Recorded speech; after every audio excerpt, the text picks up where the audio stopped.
मेरा बचपन सदमे से भरपूर गुजरा। मेरी सुतेली माँ ने मेरी माँ से इंतकाम लेने के लिए मुझे अब्यूज किया, फिजिकली और मेंटली टॉर्चर किया।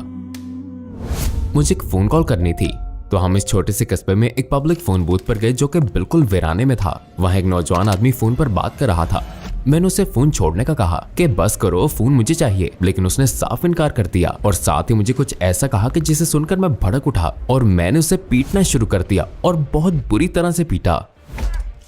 इसलिए मुझे गिरफ्तार कर लिया गया। मुझे 7 साल कैद की सजा सुनाई गई। तो उसी दौरान जब मैं ट्रायल का इंतजार कर रहा था, मैंने इस्लाम कबूल कर लिया। मैंने पूरे 3 साल और 9 महीने बैठकर इस्लाम का मुतालिया किया। रोजाना पूरा दिन मैंने बस सिर्फ यही किया। और इस तरह मैं साउथ कैरोलिना के डिपार्टमेंट ऑफ करेक्शंस का पहला सफेद फार्म इमाम भी बना। लेकिन इससे मेरी जान को खतरा भी लाहक हुआ। कम्युनिटी में मेरे ताल्लुकात बहुत अच्छे थे, सिवाय एक शख्स के। उसने मेरे पीछे से आकर मुझ में छुरा घोंपा जो सीधा मेरी पसलियों में उतर गया, लेकिन मेरा दिल सिर्फ 3 मिलीमीटर के फासले से बच गया। अच्छा, एक सवाल है। जैसा कि आपने कहा कि आपने उस हमला आवर को माफ कर दिया है, तो क्या आपने अपनी सौतेली माँ को भी माफ कर दिया? जी हाँ, लेकिन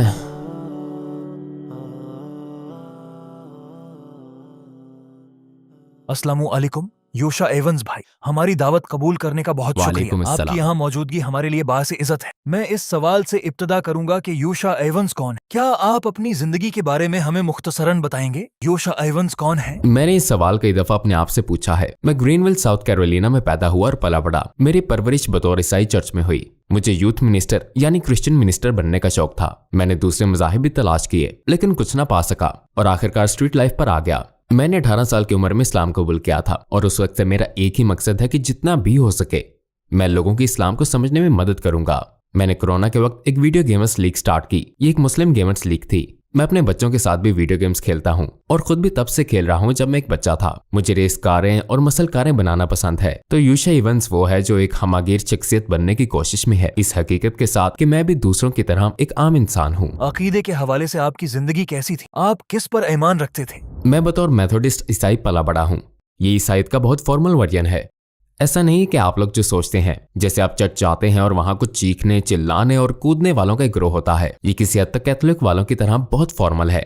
यही वो चीज थी जिसकी वजह से मैं क्रिश्चियन मिनिस्ट्रीज का हिस्सा बनना चाहता था। 16 साल की उम्र में मैं मजीद मजहबी हो गया। उम्र बढ़ने के साथ मेरा यकीन इसी पर था जो मुझे बताया गया, यानी मैं ट्रिनिटी पर यकीन रखता था। मुझे यकीन था कि बाइबल खुदा की बेऐब किताब है, मतलब खुदा का ये कलाम गलतियों से पाक है। ये ऐसे ही था जैसे मुसलमान कुरान पर ईमान रखते हैं। तो बढ़ती उम्र के साथ यही सब कुछ मेरे अकायद का मरकज था, लेकिन यही सब कुछ मुझे ईसाईयत से भी दूर ले जाने का बायस बना। क्योंकि जब मैंने बाइबल का मुतालिया शुरू किया तो महसूस किया कि ये सब वो नहीं है जो बाइबल हमें सिखाती है। बाइबल हमें ट्रिनिटी का सबक नहीं देती। जीसस ने ट्रिनिटी की तालीम कभी नहीं दी, और ये भी कि बाइबल कोई ऐबों से पाक किताब नहीं है। इस किताब में तो अच्छी खासी गलतियां हैं।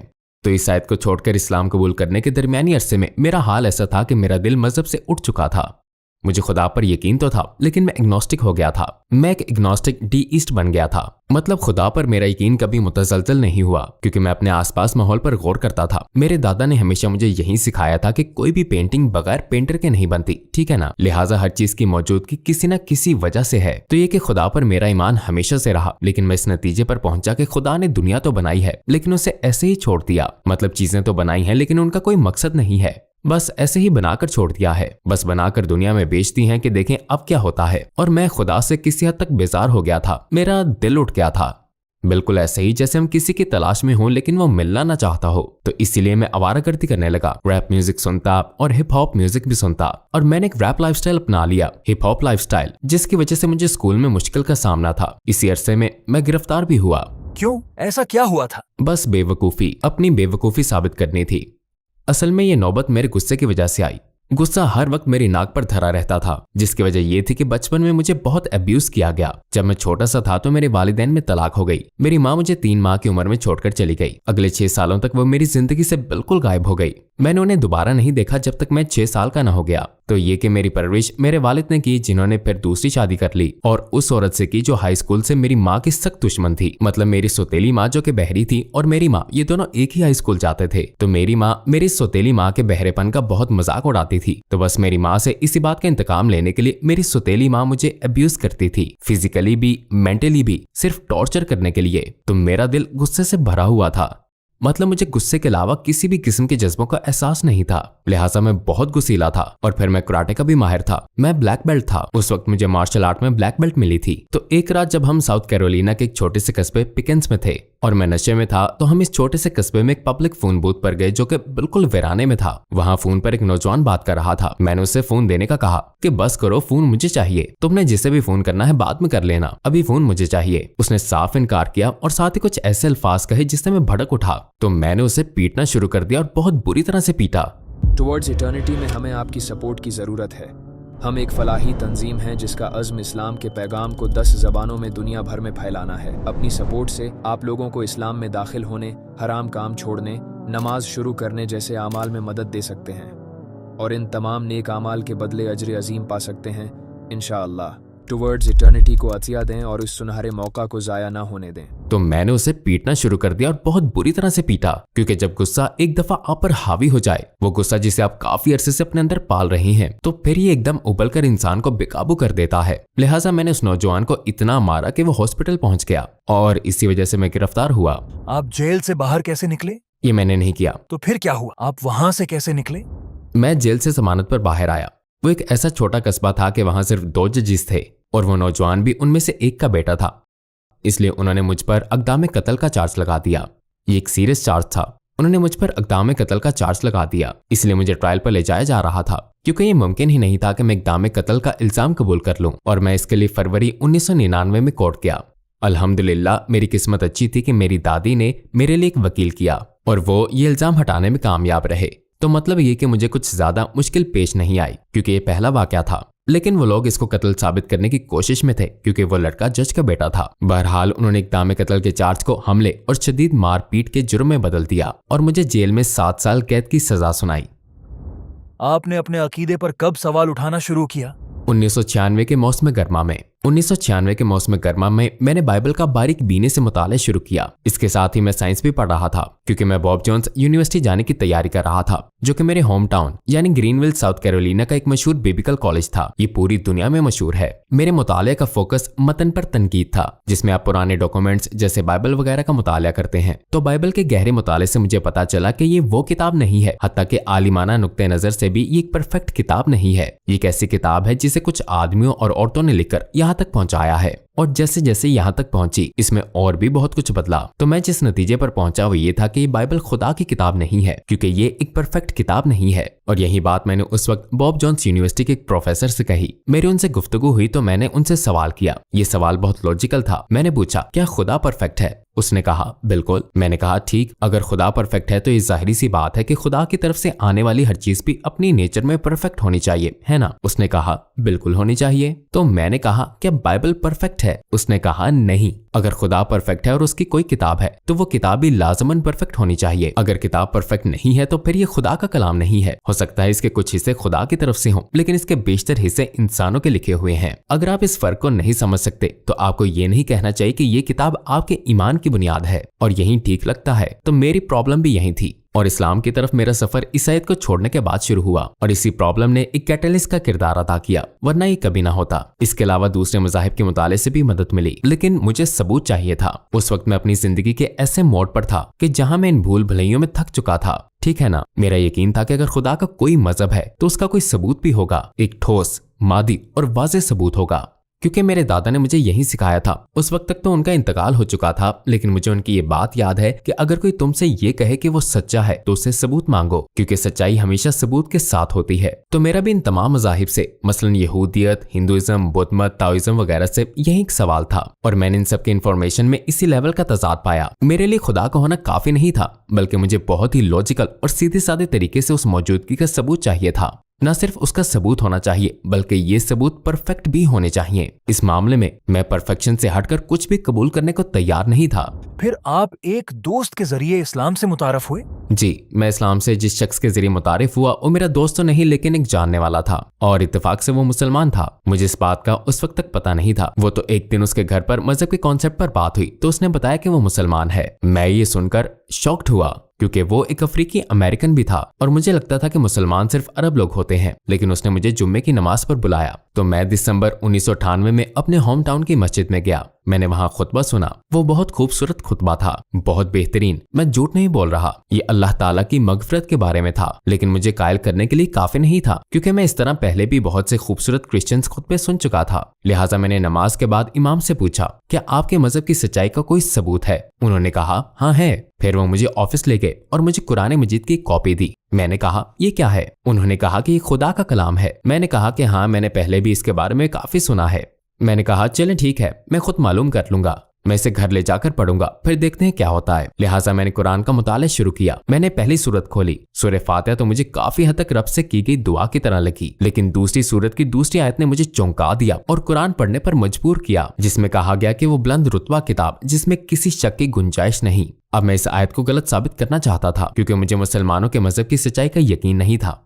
फिर मुझे सूरह बकरा में एक और चैलेंज नजर आया, और अगर तुम्हें इस किताब के बारे में कोई शक है तो तुम इस जैसी एक सूरत बना लाओ। आप मेरा मतलब समझ गए ना? या अगर ये किताब खुदा के सिवा किसी और की होती तो तुम इसमें तजाद पाते। तो इस किताब की इब्तदा में ही इस किस्म के चैलेंजेस थे। मैं आपको बताऊं, इस पूरी धरती पर इस जैसी कोई मजहबी किताब मौजूद नहीं है। ऐसी किताब जो शुरू में ही अपने रीडर को चैलेंज कर देती है कि इसमें कोई तजाद, कोई गलती मौजूद नहीं है। कोशिश करो, प्लीज इसे साबित करो। और मैंने इस चैलेंज को सीरियसली लिया और मैंने पूरा वीकेंड कुरान मजीद को गौर से पढ़ने में गुजारा, जुम्मे की शाम से लेकर इतवार की शाम तक। और जब इतवार को मैंने इसे खत्म किया तो मैं मुसलमान हो चुका था। सिर्फ इस पहले मुताले में ये सब हुआ। हत्ता कि कुरान के स्कॉलर्स भी इस सब का अहाता नहीं कर सकते थे। और मैं अंग्रेजी कुरान पढ़ रहा था, लेकिन इस किताब में कुछ ऐसा था कि मेरे अंदर से आवाज आई कि यही वो चीज है, क्योंकि इसमें तमाम पैगंबरों का जिक्र है, लेकिन इसमें पैगंबरों के बारे में बाइबल वाली फजूल बातें नहीं है, क्योंकि बाइबल में पैगंबरों के बारे में बहुत सी क्रेजी स्टोरीज मौजूद हैं। ये बताती है कि खुदा एक है। ये जीसस और उनके पैगाम के बारे में बताती है कि उन्होंने क्या तालीमात दी, और ये वही सब है जो मुझे बाइबल में भी मिला, और बहुत सादा भी है। इसमें बहुत कुछ ऐसा है जो मैं जानता भी नहीं था कि किस बारे में बात हो रही है, लेकिन वो जो कुछ भी था बहुत वाज़ेह था। अल्लाह एक है और वही इबादत के लायक है। और मैंने बाइबल से भी यही सीखा था। मैं लोगों को भी यही बताने की कोशिश करता रहा जब मैं इस आयत का मुताला कर रहा था कि देखो, पुरानी किताबों में खुदा कहता है कि वो एक है, और यहाँ कुरान में भी वही बात सिखाता है। और जब मैं आखिर में पहुंचा तो कहो कि वो अल्लाह एक है, तो ये वो किताब है, ये वही कुछ है जिसकी मैं तवक्को कर रहा था। लिहाजा मैं पीर को वापस वहां गया और मुसलमान हो गया। और फिर जुम्मे को दिसंबर 1998 में मैंने सबके सामने कलमा शहादत पढ़ा। जब आपने कलमा पढ़ा तो आपको कैसा महसूस हुआ? सच्ची बात तो ये है कि ये एहसास लफ्जों में बयान नहीं किया जा सकता। मतलब आपको अल्फाज ही नहीं मिलते। ये ऐसा है जैसे आप अपने पहले बच्चे की पैदाइश की खुशी को बयान करने से कासिर हों। मतलब आपको अल्फाज ही नहीं मिलते कि कैसे अपने जज्बे की तर्जुमानी करें। मुझे लग रहा था कि जैसे मैंने अपनी मंजिल पा ली। आप समझ गए होंगे। मैंने दिल की गहराइयों से महसूस किया कि मेरी रूह में इतने अरसे से जो खला था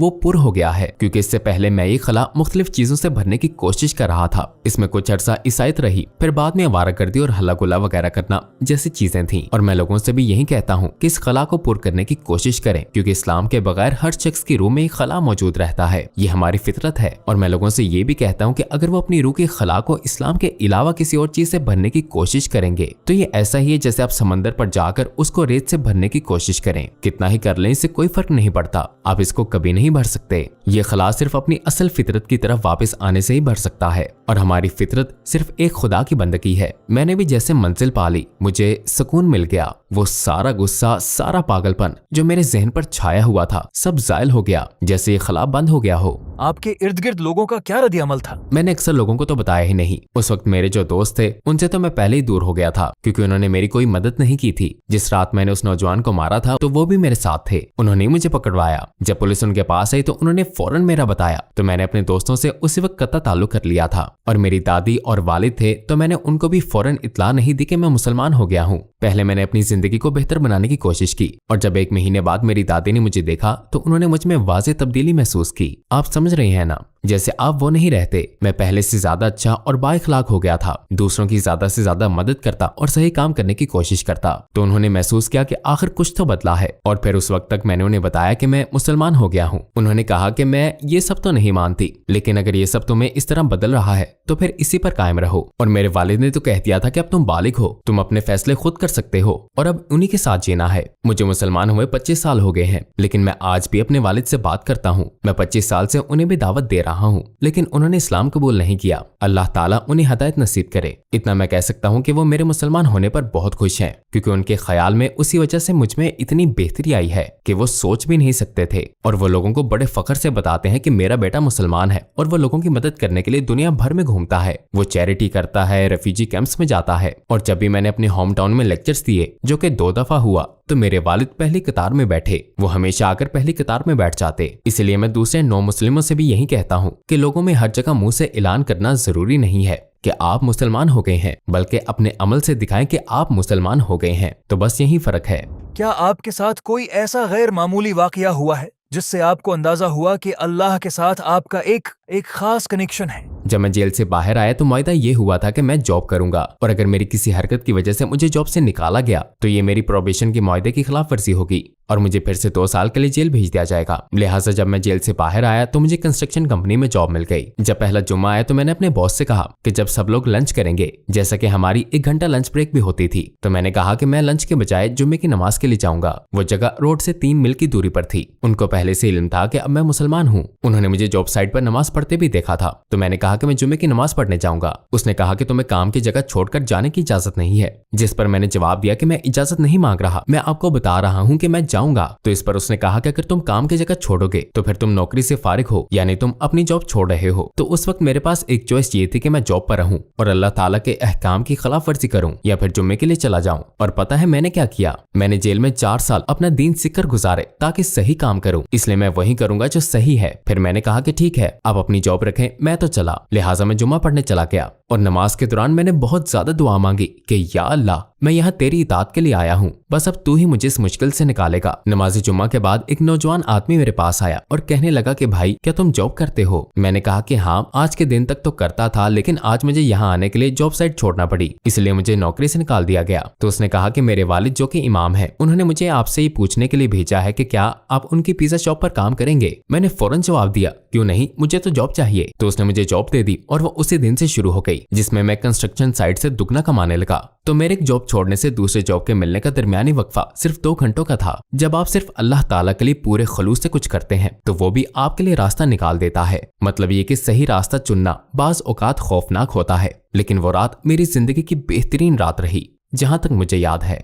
आपको रसूल सल्लल्लाहु अलैहि वसल्लम के बारे में किस चीज ने सबसे ज्यादा मुतासिर किया? आप सल्लल्लाहु अलैहि वसल्लम की हमारे लिए मोहब्बत ने, अपनी उम्मत के लिए। ये तो बयान भी नहीं किया जा सकता कि आप सल्लल्लाहु अलैहि वसल्लम अपनी उम्मत से किस हद तक मोहब्बत रखते हैं। बस एक मिसाल है कि हर पैगंबर को एक दुआ करने का मौका मिला जिसमें वो अपनी मर्जी से कुछ भी मांग सकते थे और वो उन्हें अता कर दी जाएगी, कुछ भी। तो आप सल्लल्लाहु अलैहि वसल्लम को काफी दफे इस दुआ की जरूरत पेश आई। जैसे आप सल्लल्लाहु अलैहि वसल्लम के चचा अबू तालिब बगैर इस्लाम के वफात पा गए। इसी तरह गज़वा बदर, गज़वा ओहद, गज़वा खंदक से पहले जब आप मदीने में थे तो काफी सारे मौके थे जहां आप सल्लल्लाहु अलैहि वसल्लम इस दुआ का इस्तेमाल कर सकते थे, लेकिन आप सल्लल्लाहु अलैहि वसल्लम ने नहीं किया और इस मौके को महफूज रखा। और किसके लिए महफूज रखा? हमारे लिए। जी हाँ, आप सल्लल्लाहु अलैहि वसल्लम ने हमारे लिए दुआ महफूज रखी है। क़यामत के रोज जब अल्लाह ताला आप सल्लल्लाहु अलैहि वसल्लम से आगे बढ़ने का कहेंगे और जब आप सजदा करेंगे, हम सब इस मशहूर रवायत से वाकिफ हैं और कौन जाने आप सल्लल्लाहु अलैहि वसल्लम का सजदा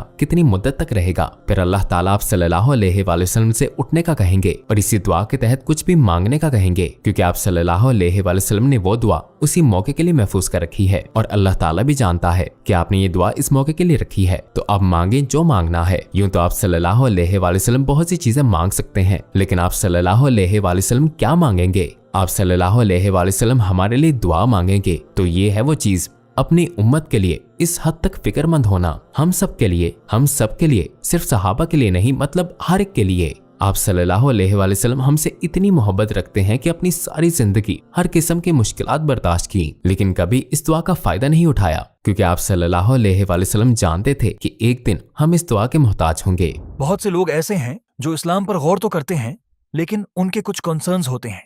उन्हें तशवीश होती है कि क्या इस्लाम के लिए हमें अपना कल्चर छोड़ना पड़ेगा, अरबों की तरह पहनना ओढ़ना होगा, क्या दाढ़ी रखना जरूरी है, या क्या मैं भी अपने कल्चर को छोड़े बगैर एक अमरीकी मुसलमान बन सकता हूँ? आपको मुसलमान बनने के लिए अपनी कल्चरल पहचान खत्म करने की जरूरत नहीं है। बस कुछ चीजों को छोड़ना होगा, वो चीजें जो इस्लाम के खिलाफ हैं। जैसा कि मैंने अपनी अमरीकी पहचान वैसी ही रखी है, तो ये गलत बात नहीं है। पैंट, शर्ट, सूट, टाई वगैरह पहनना गलत नहीं है, तो मैंने कुछ गलत नहीं किया। आप अपनी पहचान बरकरार रख सकते हैं। मसलन अगर आप अफ्रीका जाएं तो वहां आप अफ्रीकी मुसलमानों का कल्चर देखते हैं, वो कितना मुख्तलिफ है। इसी तरह जब आप साउथ ईस्ट एशिया जाते हैं, जैसे इंडोनेशिया, सिंगापुर, मलेशिया, तो उनका अपना कल्चर है, लेकिन इस्लाम ने इसको मजीद बेहतर कर दिया है। तो आपको कोई अरबी या पाकिस्तानी बनने की जरूरत नहीं है, आप जैसा चाहते हैं वैसे रह सकते हैं। कुछ ईसाई ऐसे हैं जो कहते हैं कि वो इबादत के दौरान कोई रूहानियत और खुदा से एक खास कनेक्शन महसूस करते हैं, इसलिए उन्हें किसी दूसरी नई चीज की जरूरत नहीं है। ऐसे लोगों के लिए आप क्या कहना चाहेंगे? रूहानियत धोखा दे सकती है, क्योंकि रूहानियत सिर्फ एक एहसास है जिसके पीछे सब ईसाई लगे हुए हैं। वो इसी रूहानियत को बढ़ाने में लगे हुए हैं, और ये सब ज्यादा देर तक बरकरार नहीं रहता। ये किसी कनेक्शन का सबूत नहीं है, क्योंकि बहुत से लोग मुख्तलिफ तरीकों से इस एहसास को पा सकते हैं। यूं तो हिंदुओं को भी यही महसूस होता है, जादू टोने करने वालों पर भी ये कैफियत आती है, ऐसा तो नशा करने वालों को भी महसूस होता है, एक शराबी को भी ये महसूस होता है, और वे इस बुलंदी के पीछे भाग रहे हैं। इस्लाम में हम सिर्फ बुलंदी के पीछे नहीं भागते, इसमें एक कैफियत ऊपर नीचे होती रहती है। जैसे कुछ औकात में आप पर ज्यादा रूहानियत तारी हो जाती है और कभी कम हो जाती है। इस बारे में नबी करीम सल्लल्लाहु अलैहि वसल्लम ने भी फरमाया कि ईमान घटता और बढ़ता रहता है। हम जो तलाश कर रहे हैं वो खुदा के साथ मुस्तहकम ताल्लुक है, जैसा कि वो चाहता है कि उसकी इबादत की जाए। और मेरा खुदा से कौन सा कनेक्शन दुरुस्त है, इसका फैसला मैं नहीं करूंगा कि अच्छा मुझे ये सही लग रहा है तो यही सही है। ये इस तरह नहीं होता है। ये टर्म्स हम डिक्टेट नहीं करते, खुदा टर्म्स डिक्टेट करता है और हम इसको फॉलो करते हैं। तो हमें उसकी इबादत उसी तरह से करनी चाहिए जैसे वो चाहता है, उस तरह से नहीं कि जैसे हम चाहते हैं। शायद ईसाइयों का आपसे ये सवाल हो कि आपने जीसस की टीम क्यों छोड़ी? मैंने बिल्कुल नहीं छोड़ी, बल्कि अब मैं ज्यादा सही तरीके से जीसस को फॉलो कर रहा हूँ। मैंने जीसस को नहीं छोड़ा, बल्कि मैंने उसे पा लिया है। मैंने पॉल को छोड़ा है। मैंने पॉल को छोड़कर जीसस को फॉलो करना शुरू कर दिया है, क्योंकि क्रिश्चियन का लफ्ज क्राइस्ट से निकला है और क्राइस्ट एक खुदा के सच्चे इबादत गुजार थे, और मैं भी अब यही हूँ। अच्छा, एक सवाल है। आपने कहा कि आपने उसे माफ कर दिया जिसने आप पर हमला किया था। क्या आपने अपनी सौतेली माँ को भी माफ कर दिया है? जी हाँ, लेकिन मैंने उन्हें उनके लिए माफ नहीं किया। असल में मैंने उन्हें एक खत लिखा, क्योंकि उन्होंने मेरे साथ की गई ज्यादतियों का कभी इतराफ नहीं किया और बिल्कुल अनजान बन गई, जैसे ऐसा कुछ हुआ ही नहीं, बस सिर्फ एक बच्चे की गलतफहमी है। तो मैंने उनको माफ करने के लिए खत लिखा, लेकिन मैंने उनको बताया कि मैं उनको उनके लिए माफ नहीं कर रहा, मैं उनको अपने लिए माफ कर रहा हूँ, क्योंकि उनको कोई हक नहीं था कि वो मुझ पर मजीद इस तरह से असरअंदाज हों। मुझे महसूस हुआ कि अब वो मुझे अब्यूज नहीं कर रही थी, बल्कि जो गुस्सा मैं उनके खिलाफ अपने अंदर पाल रहा था, इसकी वजह से मैं खुद ज्यादा अपने आप को अब्यूज कर रहा था। और ज्यादातर ऐसा ही होता है। दरअसल मैं रोजाना काउंसलिंग और कोचिंग करता हूँ, और यहाँ आने से पहले मेरा एक सेशन था और ये ड्रामा विक्टिम्स के बारे में था, जिन्हें कभी अब्यूज किया गया या इसी टाइप का मसला हुआ। मैंने उन्हें एक्सप्लेन किया कि आपने अपनी जात के लिए माफ करना है ताकि आप आगे बढ़ सकें, क्योंकि मेरे ख्याल से उन्हें कोई हक नहीं कि वो अब भी मेरी जिंदगी पर इसी तरह असरअंदाज हों। मैं मजीद नहीं सह सकता। अब मैं उन्हें इल्जाम नहीं दे सकता। अगर मैं अब भी वही कुछ महसूस कर रहा हूँ जो मैंने अपने बचपन में सहा, तो अब मैं उन्हें इल्जाम नहीं दे सकता। अब ये खत्म होना चाहिए। अब ये 30 साल पुरानी बात है। अब तो मैं खुद अपने आप को टॉर्चर कर रहा हूँ, लिहाजा मुझे ये सब छोड़ देना चाहिए। तो इसलिए मैंने उन्हें माफ कर दिया, लेकिन अपने लिए माफ किया। हम अल्लाह के लिए भी माफ करते हैं, बुनियादी वजह भी यही होती है, लेकिन मैंने उन्हें अपने लिए माफ किया क्योंकि मुझे भी हीलिंग की जरूरत थी। आखिरी सवाल, अगर आपको एक चांस मिले तो आप दुनिया के तमाम गैर मुस्लिमों से क्या कहना चाहेंगे? मैं उनसे कहना चाहूंगा कि अपनी रूह को तलाश करें और महसूस करें कि हर चीज का एक मकसद है। इस दुनिया में कुछ भी बेमकसद नहीं है, इसमें आप भी शामिल हैं। आप यहाँ हैं तो आपकी मौजूदगी किसी वजह और किसी मकसद से है, तो इस मकसद को डिस्कवर करें। आपको अपने मकसद का पता होना चाहिए, और वो मकसद उस खुदा की इबादत है जिसने आपको पैदा किया। इसलिए आपको उस पर बहुत ज्यादा रिसर्च करनी चाहिए और इस बात को यकीनी बनाएं कि आप जिस चीज पर ईमान रखते हैं वो किसी ठोस वजह से है, इस वजह से नहीं कि आपके पेरेंट्स ने आपको ये सिखाया या आपका कल्चर है जिसमें आप पले बड़े हैं। आपके ईमान का सिस्टम, ईमान का बुनियादी सिस्टम एक डिसाइडिंग फैक्टर होना चाहिए जिसका इंतखाब आपको हकीकत पर मबनी इंफॉर्मेशन के तहत करना चाहिए।